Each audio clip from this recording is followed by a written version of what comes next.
Made that money. Yeah. Yeah. Yeah.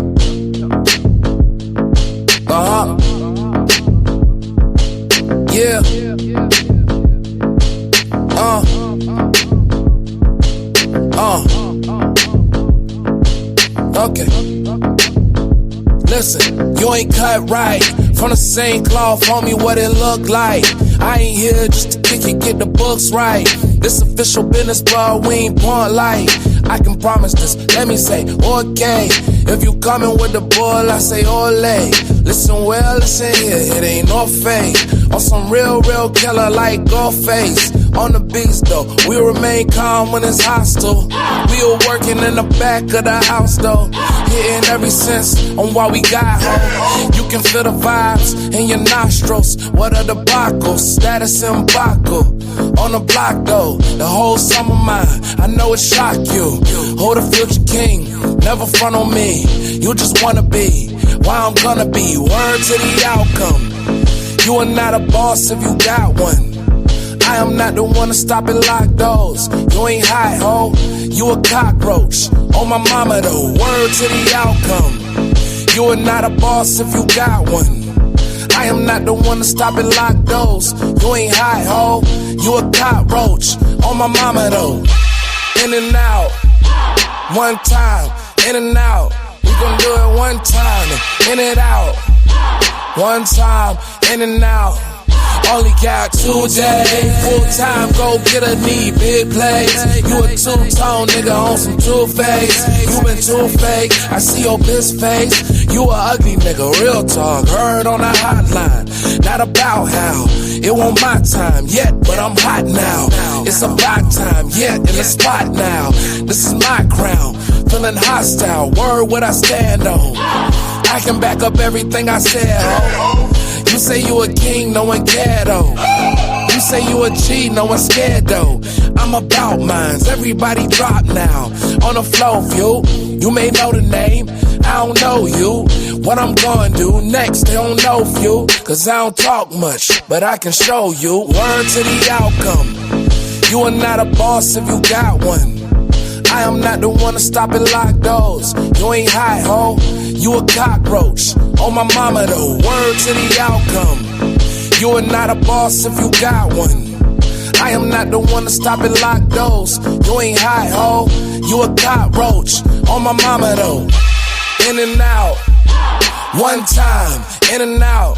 We gon' do it one time. In and out. One time. In and out. Only got one chance. In and out. One time. In and out. Do it. In and out. Got one life and it's in and out. Real talk, talk, talk, talk, talk, talk, talk, talk, talk, talk, talk. Yeah.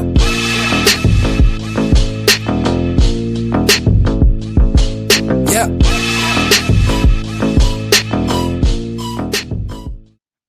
Yo, welcome back to another episode of Big Hip Hop Haven. Don't forget your big. Welcome back. So today we got another edition of Ren.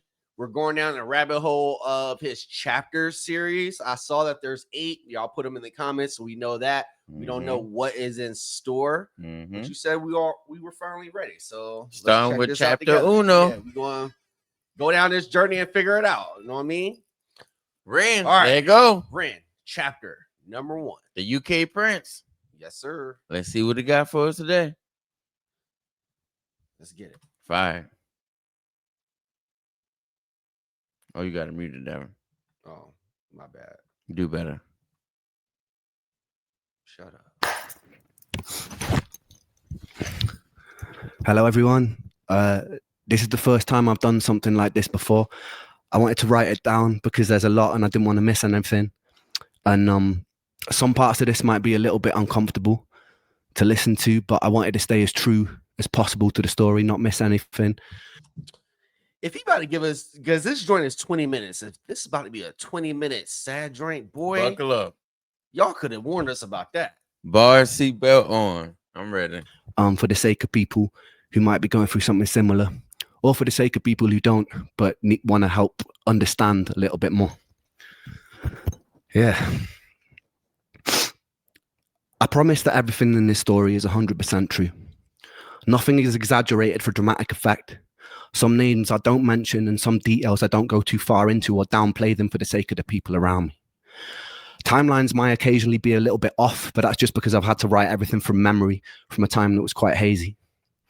I asked before embarking on this journey with me that you all respect the privacy of myself and the people around me.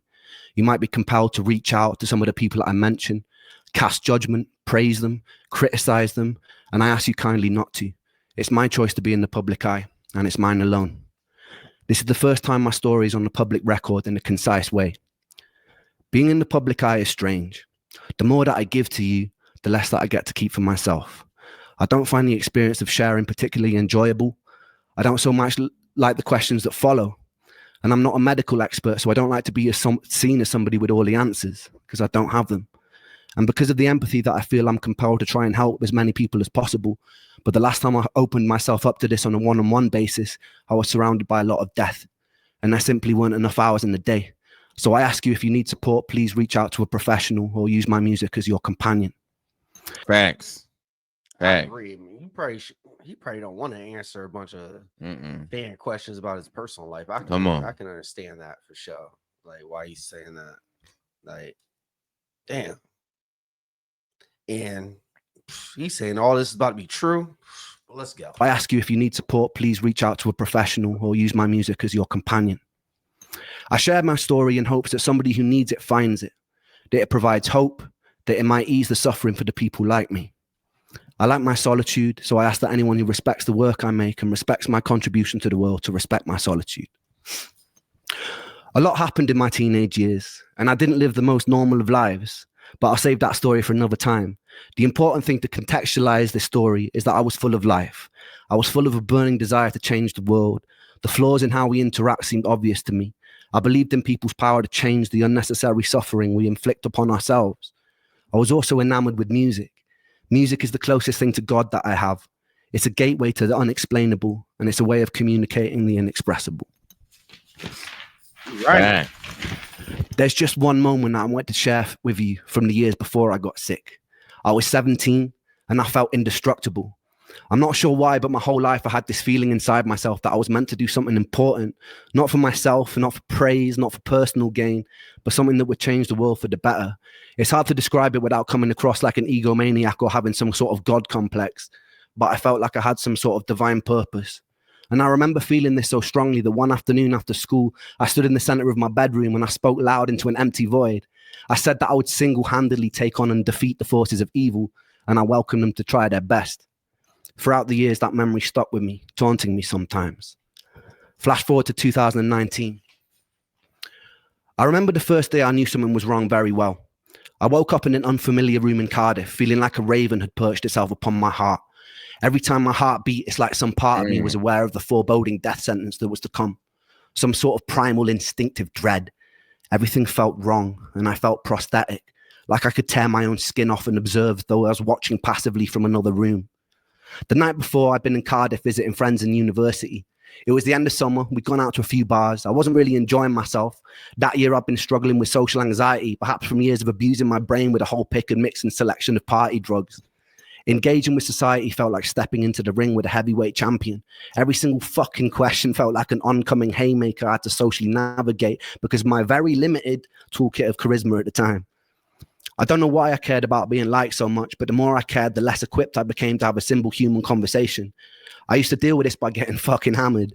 That night was no exception. I got smashed, lost my phone, and woke up in a strange apartment. In the bed opposite mine was a snoring rugby player and his girlfriend. Everything just seemed off, and it wasn't a hangover. My first thought was I'd been spiked. I quietly gathered all my belongings and left before anyone could wake up and punch me with a conversation. I wandered around a grey Cardiff in the haze, feeling like I've just been rigged up to an IV bag full of ketamine and cyanide, and the whole world just seemed off, like I was looking at it through a tunnel. A heavy feeling of fear clung around me like a straitjacket. The only comforting thought was that with enough time, rest, and water, it would pass. But it didn't. For 8 long years, it didn't. And this is my story of an 8-year-long nightmare. I returned back to my dad's home. He was living with his partner at the time. It wasn't my home. Set the goddamn intro. What the Mm. boy? So I already felt uncomfortable and out of place. These unusual symptoms persisted. I figured I'd caught some sort of virus and I'd get better with time. But by the end of the week, things were a lot worse. I took myself to the doctor and he said he thought it sounded viral, that if I went home and got enough rest, it would eventually pass. And it didn't. For 8 years, it didn't.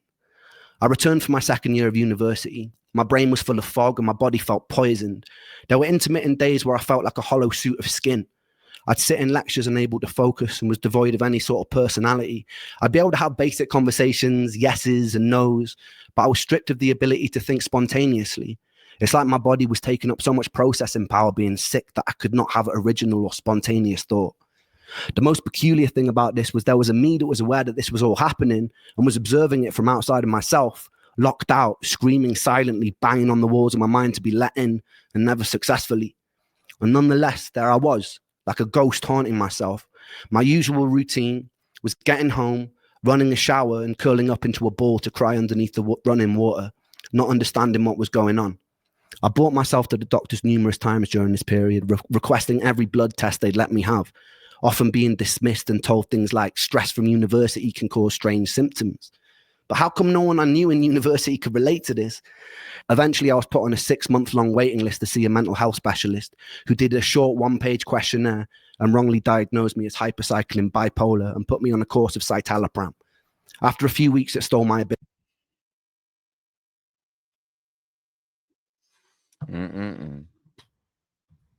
Let's go. to see a mental health specialist who did a short 1-page questionnaire and wrongly diagnosed me as hypercycling bipolar and put me on a course of citalopram. After a few weeks, it stole my ability to sleep. I was told to stick it out and it would level out and eventually I'd feel more like myself. I stuck it out and I got worse and I pulled myself off it after 2 weeks in a row of sleepless nights and insomnia. There's something pretty peculiar about being told you're in some sort of spectrum of madness, even if you suspect that you're mad. Your diagnosis finds a way to claw itself into your identity, even if it doesn't belong to you. Ever since I was a child, I'd always be asking what and why and how things worked. I couldn't really accept things as they were without knowing how. I carried into my adult years, and so as the bipolar hammer crashed and sentenced itself into my reality, I began searching online for behaviors associated with it, people's first-hand experiences, what it felt like to be manic. In these earlier days of my illness, the symptoms would fluctuate in severity day by day. Some days I'd be in the thick, tired fog, and other days they'd be more merciful. I began to associate the days of not suffering as mania and would act more erratically on the days that my symptoms were less bothersome. I did things like climbing out of windows of a 6-story student accommodation or get so drunk I'd wake up outside of the university campus lawn. But it wasn't mania. I just wasn't hurting. I spent 1 day a week with my therapist, who was teaching me cognitive behavioral therapy. The issue was mentally reframing unexplainable symptoms caused a lot of cognitive dissonance for me. I was told my anxiety or depression was causing my symptoms, but in reality, it was my symptoms which were making me anxious and depressed.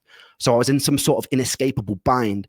I devotedly work on my mental health, following every new tool for coping to the letter, only to have my symptoms get worse, which made me frustrated, raise the intensity of my treatment, only to get even more frustrated as my body seemed to deteriorate.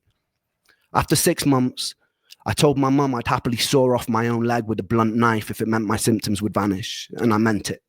I told her if I had to live with this strange feeling for 1 more year, I'd kill myself, and I meant that too. But something happened that winter which...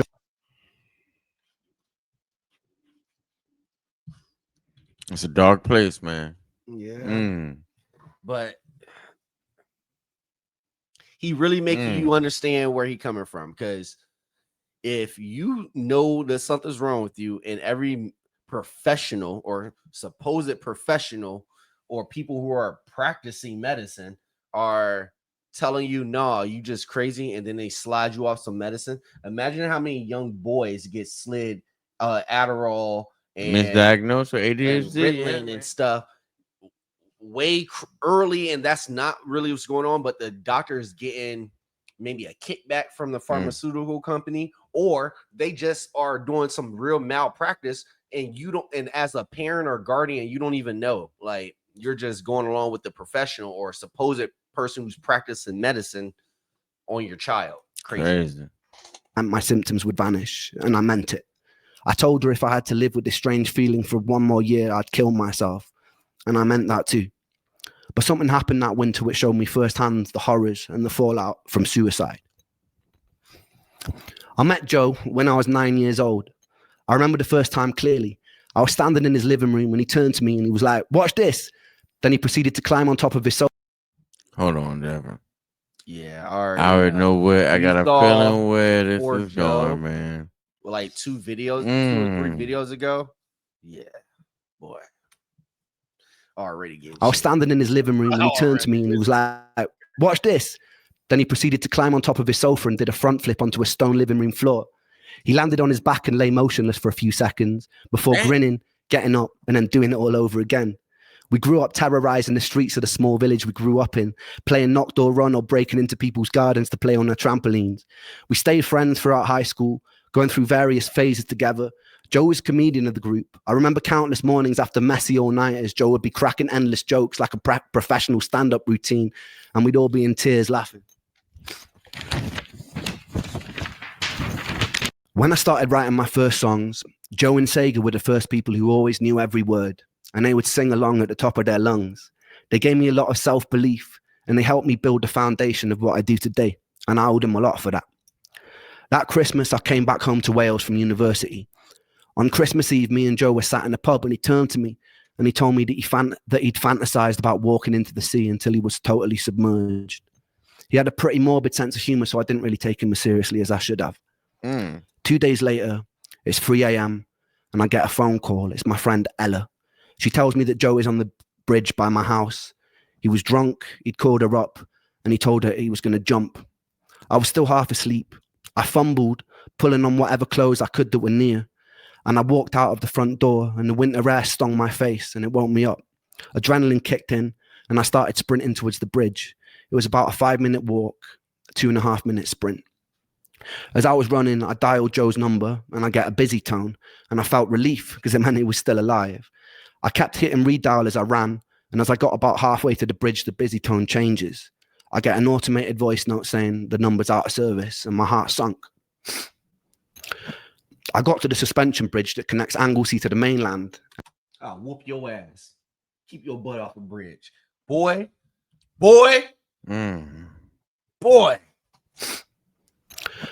I got to the suspension bridge that connects Anglesey to the mainland, and it usually looks very beautiful. I sprint up and down the bridge yelling Joe's name, and silence, and it's deafening. And I peer over the bridge into the blackness, and the bridge sits about 100 feet above the water. Hitting cold water at that height is like smashing into concrete. And the waters are notoriously dangerous because of the cross current. I hear nothing, no sounds, nothing. I run up and down the bridge about 2 times before I spot a figure at the end of it, and my heart jumps into my throat, and I run towards the figure, and it's my friend Ricky who's had the same call, and we both run around up and down the bridge and around the surrounding area looking for Joe. More of his friends eventually arrive, and there's nothing. I was about a minute too late. We spent the next week walking up and down beaches with flashlights. And when it's that dark, every other large rock starts to look like a washed up body. We plastered all the neighboring towns in missing posters, contacting whoever we could, someone who might know something. We checked bank records to see if any money had been withdrawn since he went missing. There was CCTV footage of him walking onto the bridge, but there wasn't any of him coming off. But there were dead zones in the footage, so there was still a small chance he could be alive. I was sleeping about 3 hours a night, pretty determined that we'd still find him. For about 10 days, we had nothing. And then suddenly a call comes through while we're all at my friend Miles's house having food. It's the police. A body had been found in the water by the bridge. We piled into my friend's car. I remember being in the back seat in floods of tears, repetitively punching the back of the passenger seat as we drove to the scene. As we pull up, I saw a lifeless body being zipped up into a green bag near a parked ambulance. Its skin was bloated by the seawater, and it wasn't Joe. Someone else decided to jump that day. Joe was never found. Damn. It's difficult to truly let go when you can't say goodbye. For months following, I held on to... I had a brief moment of... Is that better or is that worse? You never got to say goodbye? You never found the bodies, never right. closure? So, come on. This is what I would be hoping for. You will want to find my body, bro. Joe walked onto the bridge, right? Because there's cameras seen him walk on, but not off. But maybe there was a car that drove. He hitchhiked into the car and then just vanished. Maybe he came to America or something. That would be my hope. But it doesn't sound like that. But you know what I mean? I don't know. And we saw for Joe, so I don't think that's what happened. That's not what happened. For Joe, it seems like he's about to give more context. So, damn. It's difficult to truly let go when you can't say goodbye. For months following, I held on to this fantasy that we'd get a call that he'd run away to some European town and he was happy and he was healthy. But that call never came. The time during his inquest was also around the time I was struggling with the side effects of a new antidepressant. I remember sitting in the courtroom feeling like I was listening to the whole thing deep underwater. The judge felt the circumstances surrounding Joe's death didn't mean the judge felt that the circumstances surrounding Joe's death meant that the verdict was left open. It kind of stung even more to not have an official ruling of suicide. I remember going to visit his mum not long after and witnessing the aftermath of a mother grieving for her baby boy. The silence of his father, the tears of his mother. I decided that day that I'd have to wait until my illness killed me because I couldn't do it by choice. I couldn't put my family through that. Over the next 10 years, I returned to my hometown only a handful of times following Joe's death. My last visit was in the summer of last year. I reconnected with Joe's parents and showed them a song that I'd written, simply entitled For Joe. We cried together, reminisced together, joked, and I'm proud to say that I gave Joe's mum enough money to afford a caravan she told me she'd been saving up for. That felt pretty good. We'd also do. That's fire. Yeah. Shout out to you, Ren. That's yeah, I like that. That shows character. I love that. But when we saw For Joe, I was wondering if his parents had saw that before in his family, and he just confirmed. Yeah, so they said in the comments he went and did a show for him. Yeah, that's fire. Fundraiser for the Royal National Lifeboat Institution, who were integral for searching for Joe during that time, and we raised a pretty good amount of money too. Being able to give back in what that was for the like the first responders who was looking for. I don't understand what search and rescue team is. Oh, just making sure. It says it in the title. You was looking stuck. I ain't gonna. You was looking stuck. Ren, for this, you're a better person than me. I ain't giving them shit. They ain't find my friend. Just saying. I ain't giving them nothing. For Joe during that time, and we raised a pretty good amount of money too. Being able to give back in whatever small way I could felt good, and it felt right for all the years Joe had made us all laugh till it hurt. He was a solid person, just a little lost, as we all are sometimes. Facts.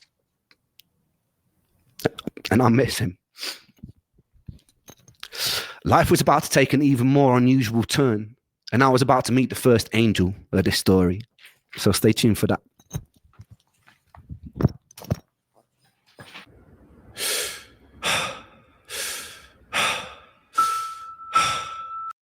All right, so we already heard For Joe. Play me out, Devin. But we're gonna play it because I just feel like it's this chapter the isn't move, complete. yes, and it makes sense.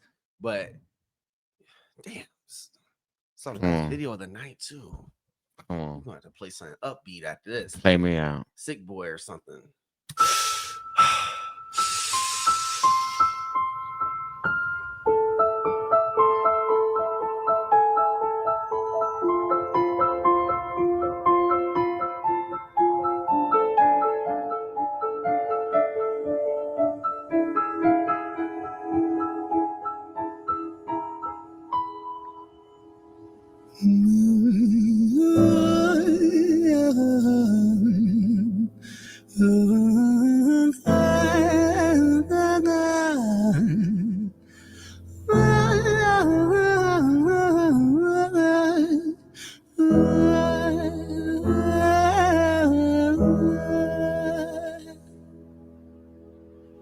It's hard to take off from the ground when your wings are cut.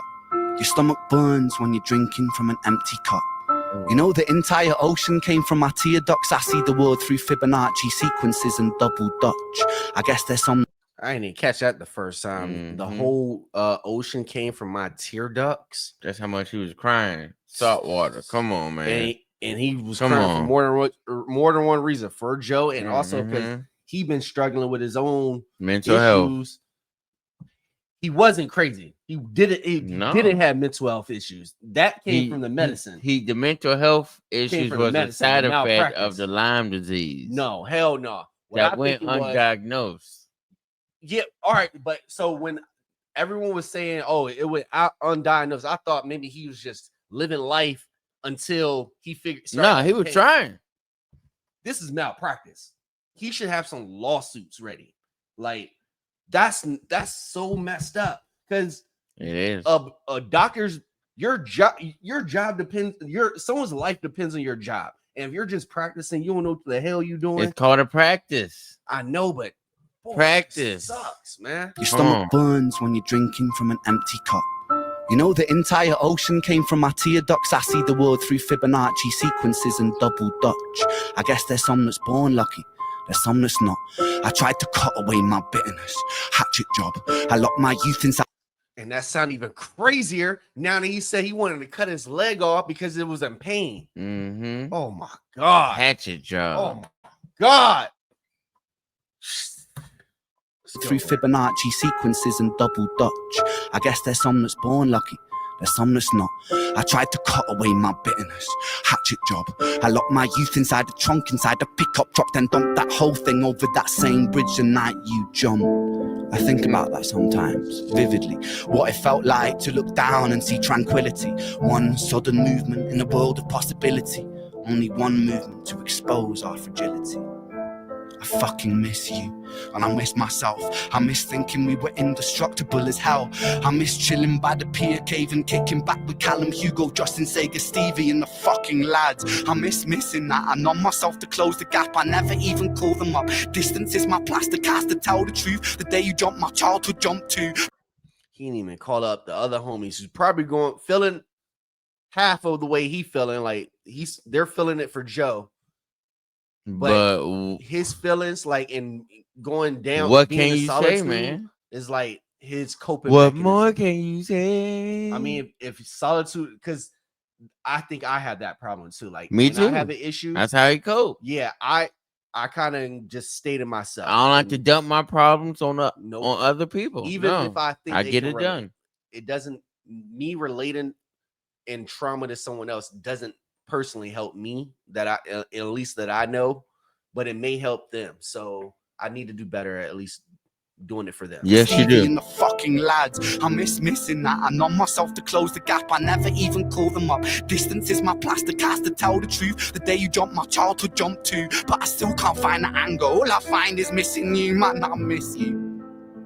With all my rhymes, I picture running 5 minutes quicker, I'm right on time. I picture pulling you back over the edge and then we're crying, and holding you, my brother, and telling you that it's fine, not the way that it worked. I was late like a jerk. There's not a day where I can find a way to break from the hurt. Your body missing, so we never. Then he called himself a jerk for being late. That's just he internalizing that. Killing yourself is a real. No matter what you're going through, it's really selfish to do that, because it affects other people. Yeah, it affects other people. And you, even if you don't think they are affected, maybe you should ask them first, what would happen if I did this, and see what they would say. I guess. I mean, because if you ask if somebody asks, I can't even say everyone should get them help. You got to have the right people. Go ahead. Yeah, damn. And holding you, my brother, and telling you that it's fine, not the way that it worked. I was late like a jerk. There's not a day where I can find a way to break from the hurt. Your body missing, so we never got to wave to the hearse. I hope you're listening. I love you, man. I miss you, absurd. Fuck.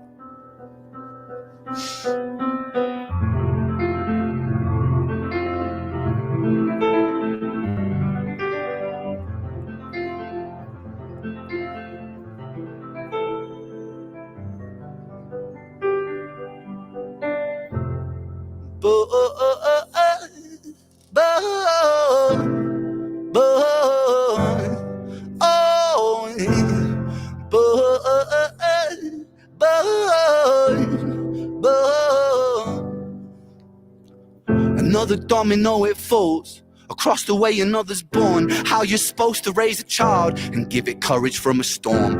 In a world that is confusing, contradictions pave our flaws. Some will say we're only human, others judge us for our flaws. Some get born in sheets of satin, Some get by in tattered clothes. Some will die before they live. That's just how the story goes. But for those of us still with us, who reside inside our hearts, tell them proudly how you feel. And for those of us who aren't, freckled angels stand strong. Freckled angels live on. Freckled angels climb higher. Freckled angels still inspire. Freckled angels won't forget you. Teach me to live my life better. 13 years and still I miss you. Now my wings are missing feather. Otherwise I'd come and join you. But for now I'm here on earth, stuck inside this mortal. Otherwise I come and You join better not. Come on, Better man. stay your ass here. Come We on. need you. See, on. that's what I'm talking about. If you do something like that, it's going to affect other people. Now you're going to affect us. Now that we into this, like you better not. You better not. Teach me to live my life better. 13 years and still I miss you. Now my wings are missing feather. Otherwise I'd come and join you. But for now I'm here on earth, stuck inside this mortal body. But for everything it's worth, made me braver, made me wiser, made me stronger, made me true, made me face the world with courage. And that's all because of you.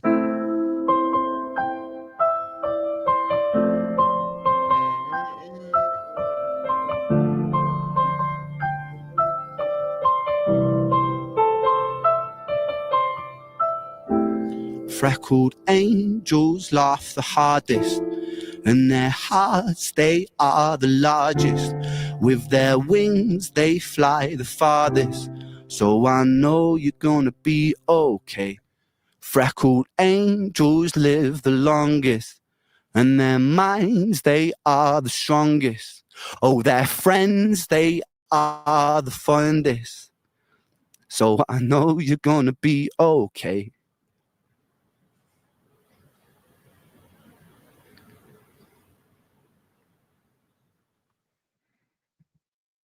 I ain't gonna lie to you. Every time it gets me. Y'all told us that we were prepared for chapters. And there's 7 more of these joints. And what's crazy is out of all the Ren joints we've done part of this one. So what the hell do we got in store for us? And I still was not prepared. What the? I almost went through the windshield. My head did hit the dashboard, but I did not go through the windshield. Mahogany dashboard. Man, oh man. Hold on, Devin.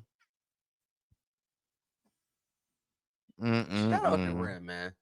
Big shout out. We need to shout out to all the renegades out there. I was serious about last time we heard. We need to start like a prayer warrior group for him, like. Or is he healed now? What's happening now? Do we get an update? Nah, he's still going through it, man. He's still battling. He's still fighting. We got AI. He's still fighting. AI can't find a cure for that. Like, y'all let us know what y'all think down in the comments. Should we just continue down this journey, or is there other Ren for the next one that gives more context? We're gonna drop this and then wait to hear from you all before we continue. Facts. And then we'll keep it going based off y'all. Like, let you all lead the way for us. Come on. We don't know what we're doing, and apparently we don't know what we in store for. God. At all. We just here. Right? Come on. Whoa. Make sure you like, comment, and subscribe. Hit you that like this joint, button. share this joint. Bring somebody to the family. We're almost at Sharing 15K. We'll get there with your help. If you want to skip the line with any requests, go ahead and drop them down in the comments below. But if you want to skip the line, because those line is long. You can go ahead and find our Cash App or a PayPal link in the description of this video. If you got a friend that's telling you that they want to jump off something or hurt themselves, get help. Get them help. Get them help. If you battling, get help. Yeah, for Come sure. on. If it's you, we care put for it down you. in the comments. We need you. I'm gonna cuss. So this is gonna be tough love if you come here. So you might not. Don't call Devin. Yeah. Okay. Call a professional. I'm gonna tell you, hey, if you jump, I'm gonna kick your ass. Call a professional. Do not call Hurt Devin. yourself, I'm gonna kick your ass. How that makes sense? I don't have the answer. You gotta call somebody that know what to do. Call a professional. Do not call Devin. Damn. This has been another episode of Big Hip Hop Haven. Don't forget the big. Until next time, we out. This. DJ produced.